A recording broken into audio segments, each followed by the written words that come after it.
Just then, Stephen appeared and sat down next to her. "There's something I need to tell you," he said seriously. "I knew who you were from the second you walked in. The truth is, I met your dad years ago." Allison's eyebrows shot up in surprise. "You did?" Stephen smiled at the memory. "It was at Coney Island when I was just a kid. I was too scared to get off this ride I'd waited hours to go on. But your dad, he was there with you that day. He climbed up and helped me down, made sure I got back safe to my folks. We stayed in touch after that. He was always looking out for me." Tears pricked Allison's eyes. It sounded just like her father, always helping others, never asking for anything in return. "Working here was my way of repaying him," Stephen continued, "and maybe a way to get close to you." He took Allison's hand, his touch sending tingles up her spine. "What do you say? You think the new boss might have time to grab dinner with me sometime?" Allison laughed and squeezed his hand. "I think she just might, though you may have to help taste test new menu items for quality control purposes, of course." Stephen grinned. "I wouldn't have it any other way." As they sat together in the twinkling glow of the patio lights, Allison felt a profound sense of peace wash over her. She knew the road ahead would be challenging, but she also knew her father would be proud of her, proud of how she was fighting for truth, justice, and the family business. With her mother's love, Stephen's support, and her own fierce determination, Allison knew she could overcome anything. Her father's legacy would live on, as bright and bold as the city skyline glittering before her. A new chapter was beginning, one filled with promise, adventure, and maybe even a little romance. Allison couldn't wait to see what it would bring. Alone and desperate, Janet threw herself into work, pushing her body to the limit to provide for her unborn child until the morning she woke up screaming in agony, the sheets beneath her soaked in blood. The ER doctor's words were a blur. Miscarriage. Nothing you could have done, nature's way. Devastated, Janet vowed to never let herself be so vulnerable again. She poured all her energy into her job, barely noticing as the years slipped by. But some scars never fully heal. 5 years later, Janet straightened her blouse and took a deep breath before knocking on the door marked Human Resources. A new job at a successful company was just what she needed for a fresh start.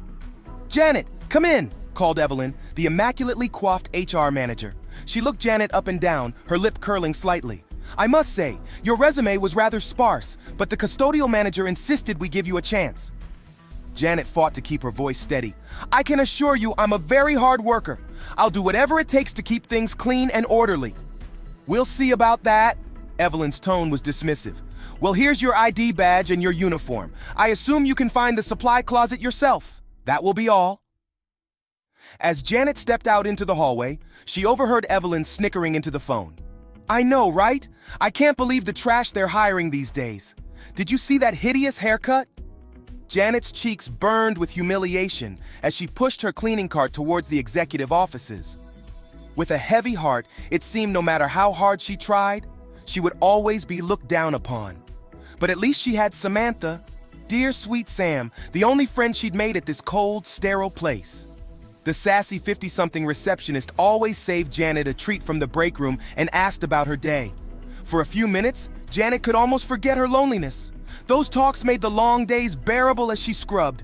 Until the morning, Evelyn pulled Janet aside with a somber expression. "I have some bad news," she said, not sounding the least bit sorry. "Samantha passed away from a heart attack last night. Her family is making arrangements now." Janet's knees buckled as anguished sobs tore from her throat. It couldn't be true. Fate couldn't be so unspeakably cruel as to take away the one person who cared about her. But the pitying looks from coworkers confirmed the awful truth. At night, Janet laid awake, staring at the ceiling, the silence of her apartment pressing in on her, childless, friendless, utterly alone. Was this really all life had in store? Grandma Joe's words echoed in her mind. "You keep those dreams alive, you hear?" But as the years of thankless drudgery dragged on, those dreams had never felt further away. The blare of sirens jolted Janet out of her morose thoughts. She was walking home from another soul-crushing shift when she saw the flashing lights up ahead. A small crowd had gathered by the riverbank, murmuring in concern. As she drew closer, Janet gasped at the sight of a young boy splashing and flailing in the swift current. "Help! I can't swim!" he sputtered, his head dipping below the surface. Without a second thought, Janet kicked off her shoes and plunged into the frigid water, her heart pounding. She hadn't swum in years, but pure adrenaline propelled her forward until she reached the boy. "I've got you!"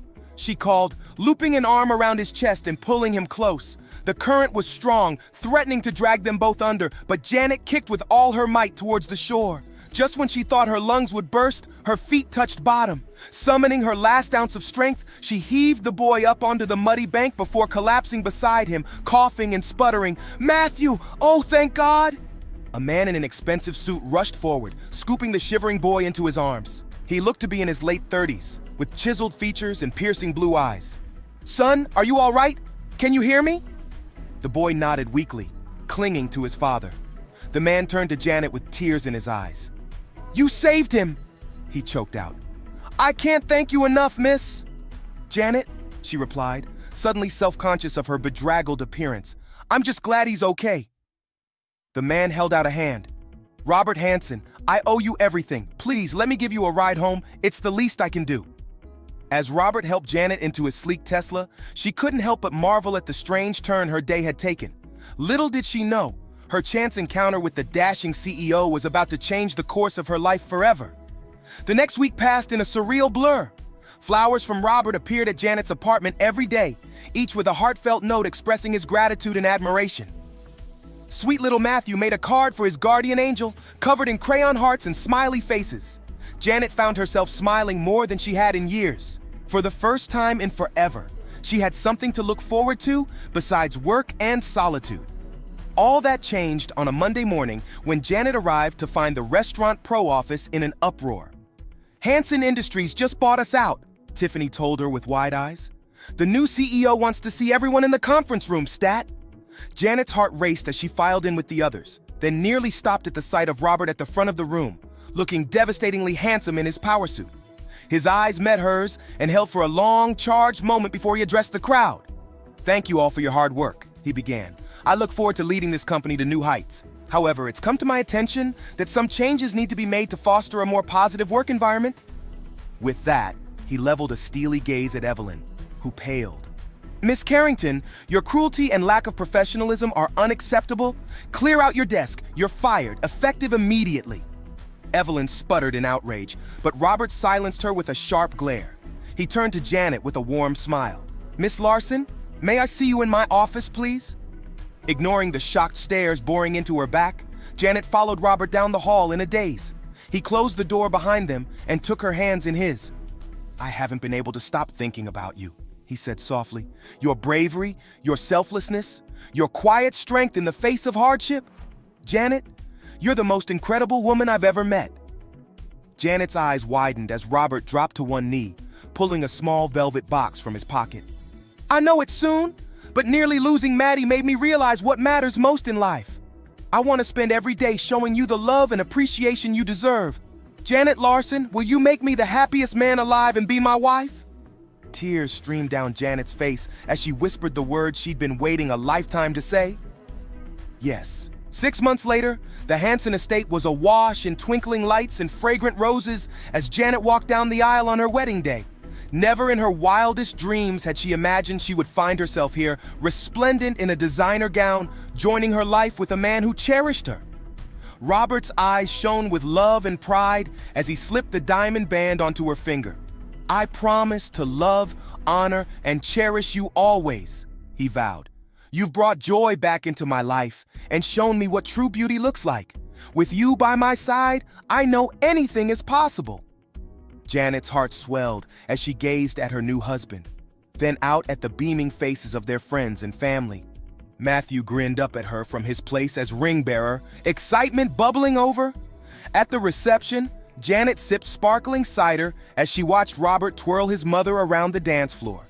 She rested a hand on her stomach, still hardly daring to believe the news they'd received last week. After so many years of heartache, her dream of motherhood was finally coming true, ×2. The doctor had confirmed she was carrying 2 healthy twins due just before Christmas. As if reading her thoughts, Robert appeared at her side, drawing her into his arms. "Have I told you how radiant you look, Mrs. Hansen?" he murmured. "You're positively glowing." Janet rested her head on his chest, listening to the steady thrum of his heartbeat. "I just can't believe this is real," she whispered. "I keep waiting to wake up and find out it was all a beautiful dream." Robert tilted her chin up and kissed her tenderly. Believe it, my love. This is just the beginning of our happily ever after.